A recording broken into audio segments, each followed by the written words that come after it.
So why would you be doing this of all interviews? I mean, you could do an interview with anyone. You're doing an interview with me. Obviously, you're going to take abuse for doing that. Like, why would you do that? Because I think it's silly not to talk to people. I think whether we agree or not, right? That has nothing to do with it. You know, it's like, this is what it's all about. Let's talk about it. Let's debate. And you know, I've been shut out. Wait, that sounds like right-wing extremism and whataboutism. But I've been shut out. You know, some platforms will not have me on. Why? They don't like that I'm, you know, an independent thinker. I'm not part of the herd. I'm not part of the go along to get along gang, so to speak. So, you know, I'm an outsider. And so, you know, I'm not part of the club.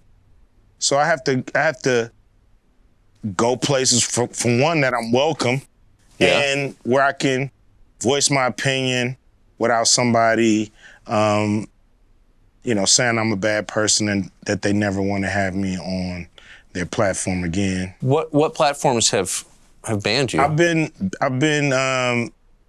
you know, I tried to go on The View. They didn't have me on The View. Why? Well, a few of the guests just really didn't like where I was coming from. So, or a few of the hosts, I mean.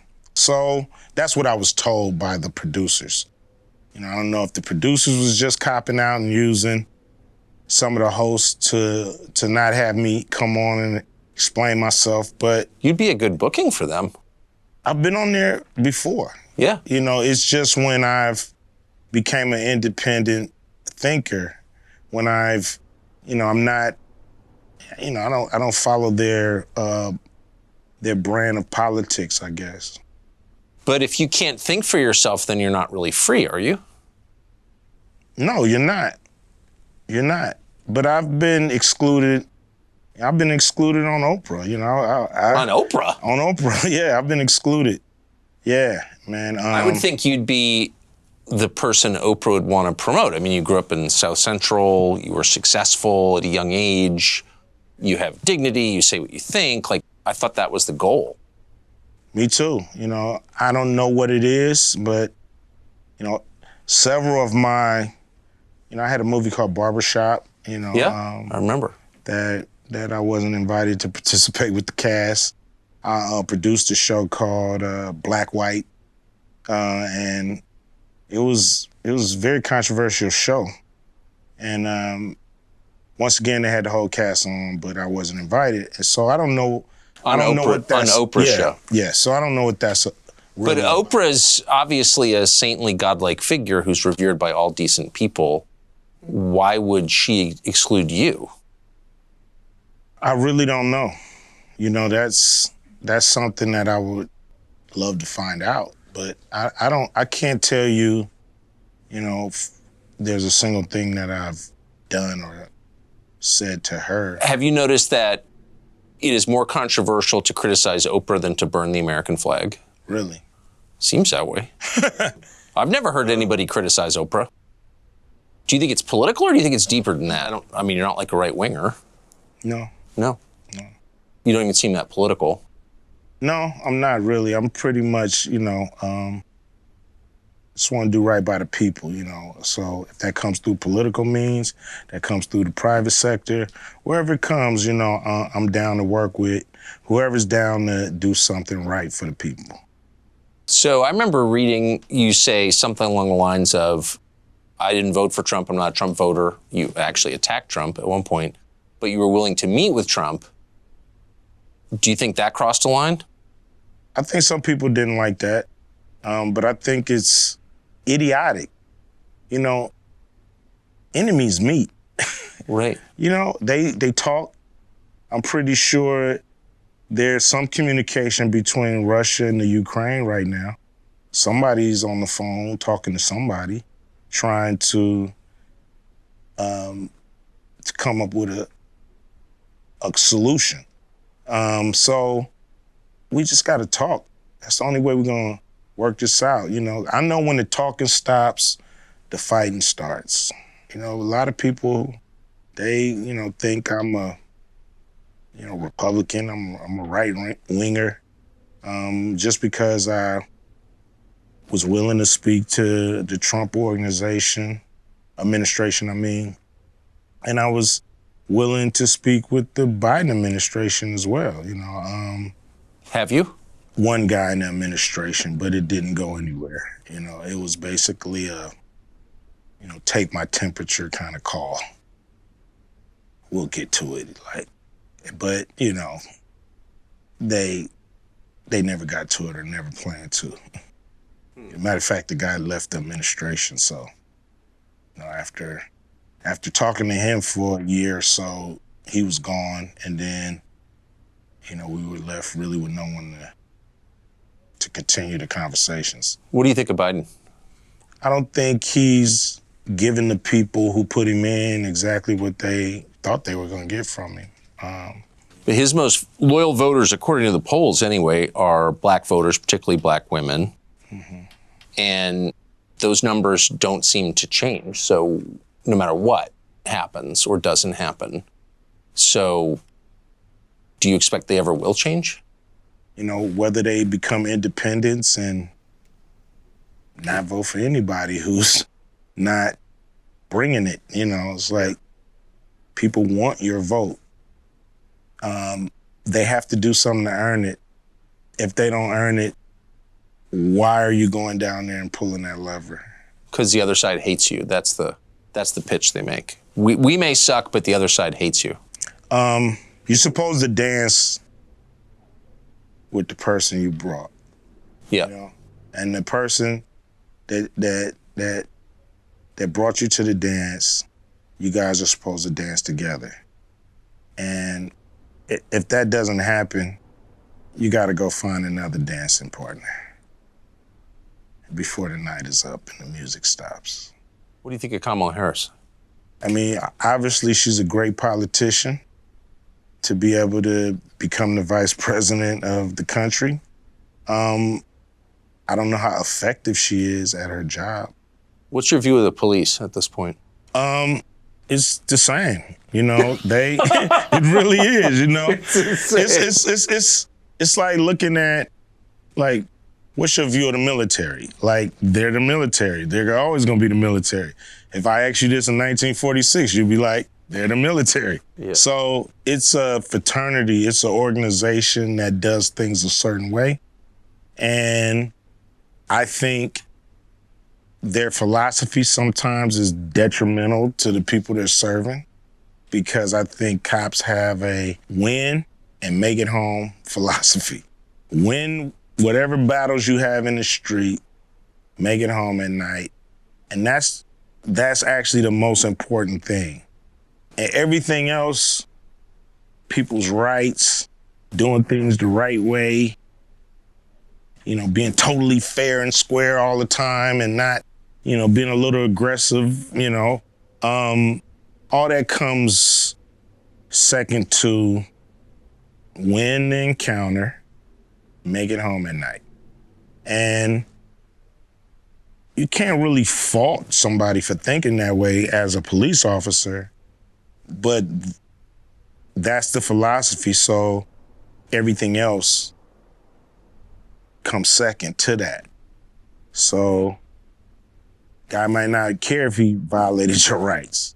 He's gonna win this encounter, he's gonna make it home tonight.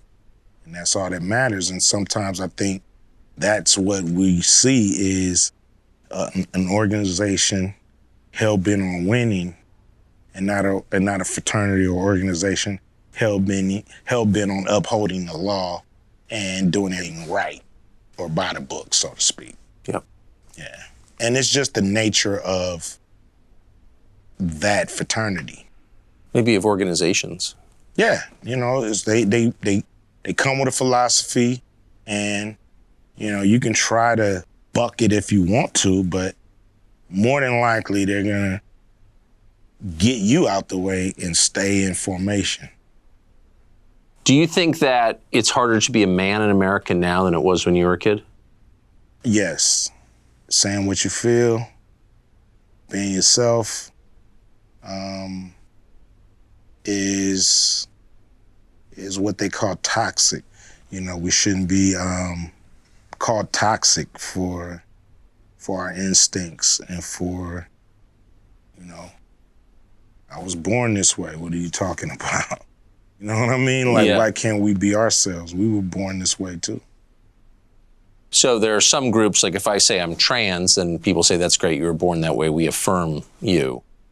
But if you say I'm just a dude with male instincts, you're not affirmed, you're attacked. Yeah, I mean, everybody doesn't really have to affirm you. You know, if I wake up and say, you know, I feel like a pigeon,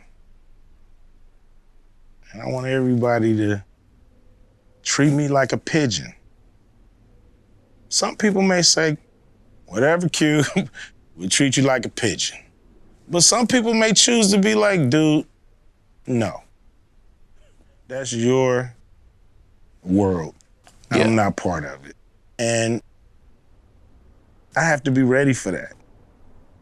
It's a big world out here. Everybody doesn't have to adhere to me.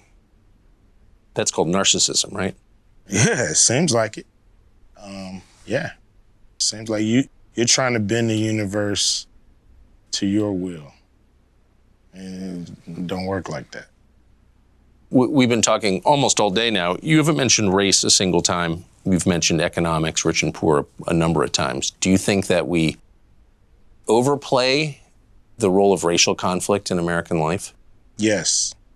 I think race, it takes up too much space. There's people that we all have in our lives who are same race that we can't stand. And there's people in our lives from other races that we get along with way better. So it's not about race. It's not about color and gender and this and that. It's about who do you connect with? You know, who do you vibrate with? You know what I mean? Who's on the same wavelength? Who wants to be the same kind of person? Who wants to do the right thing when you want to do the right thing? That's who you connect with. So I think a lot of people make a lot of money off of the racists fighting against each other and bickering. And they the ones who push it in our face all the time that we're separate. And does feel like there's more of that, doesn't there? Yeah, it seems like it's like you're stuck in a bad movie and you can't get out. Like you can't find the exit and it continues to play on the screen and you're just running around looking for the exit and this bad movie continues to just haunt you day by day by day by day. You know, that's what we're caught in. A never-ending, winless battle of, you know, of race and color, and we're worried about, you know, where you from, and, you know. Hip-hop, what's great about hip-hop, like, it was a saying in hip-hop, early hip-hop, I think Rakim coined this phrase, you know, it ain't where you from, it's where you at. You know, and it's so true. It's not about where you come from. It's about where you at right now. I'm not imagining that this stuff is being pushed on us, right? No. Much more than in, say, 1986. Yes, I think so. Because in 1986, you had movies and television, and it was all scripted, and we knew this is a scripted show. But I think now you have so many so-called reality shows that basically push the same thing, but in a reality-like setting. So, you know, you'll watch a movie on race, okay? And you flip the channel now, you're watching a somewhat like documentary reality show that's highlighting and magnifying race and status and where you belong in this country and where you don't. And, we're highlighting the bad guys here. We're highlighting the good guys, it's always really showing controversy and pitting each other against each other.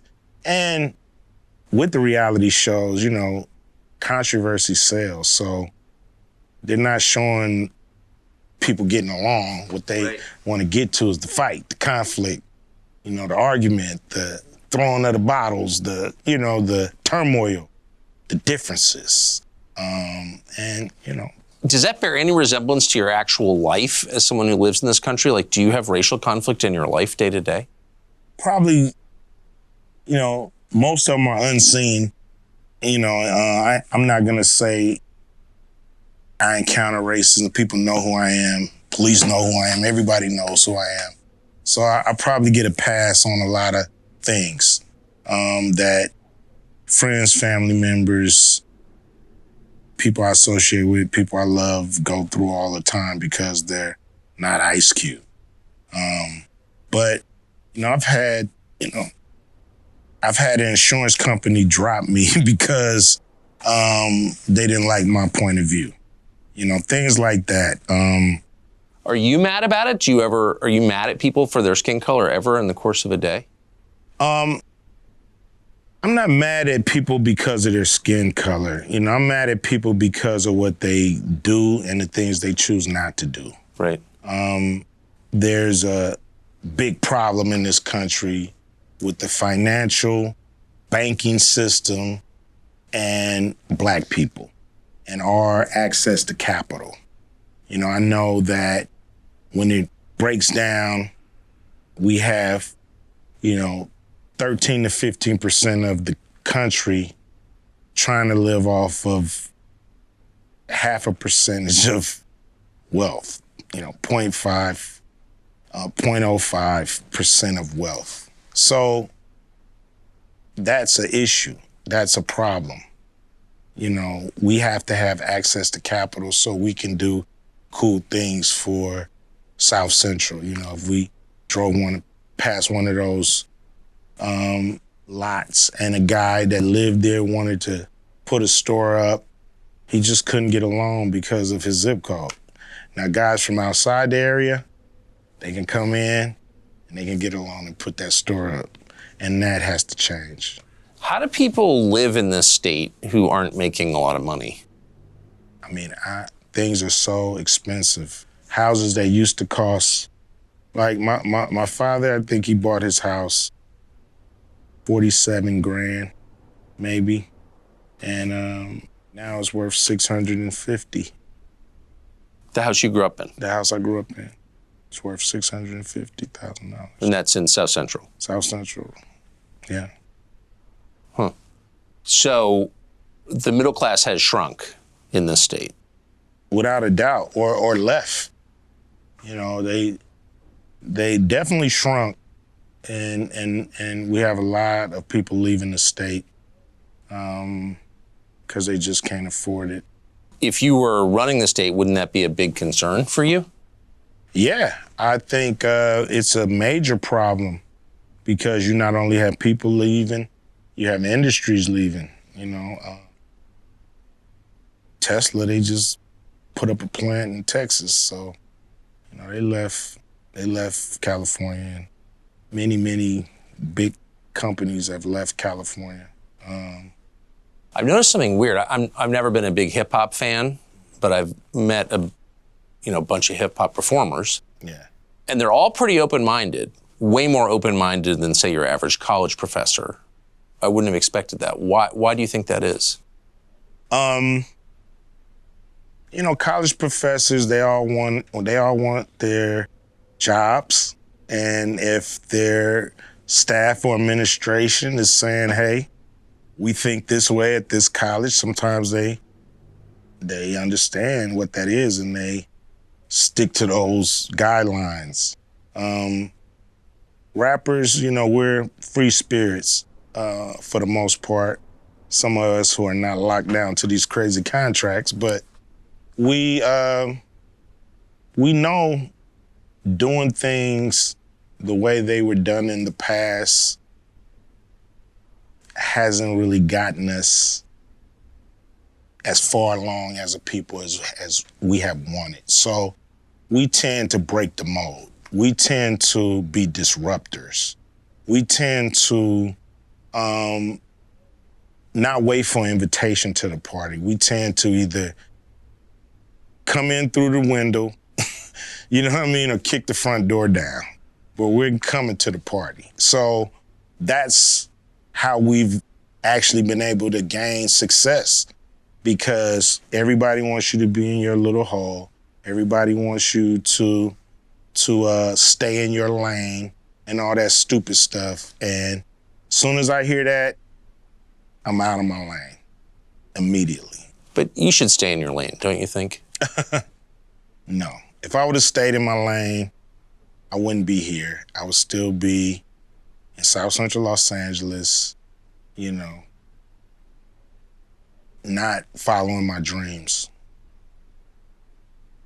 So you're not surprised that rappers tend to be more open-minded at all? Not at all. Not at all. Because they want to go for it. They want new experiences. They want to carve their own path. And, you know, they're not going to conform. They're not going to conform because that gets you nowhere. Younger people say the news is full of lies. In Kennedy's motorcade. 239 people. Death of Jeffrey Epstein.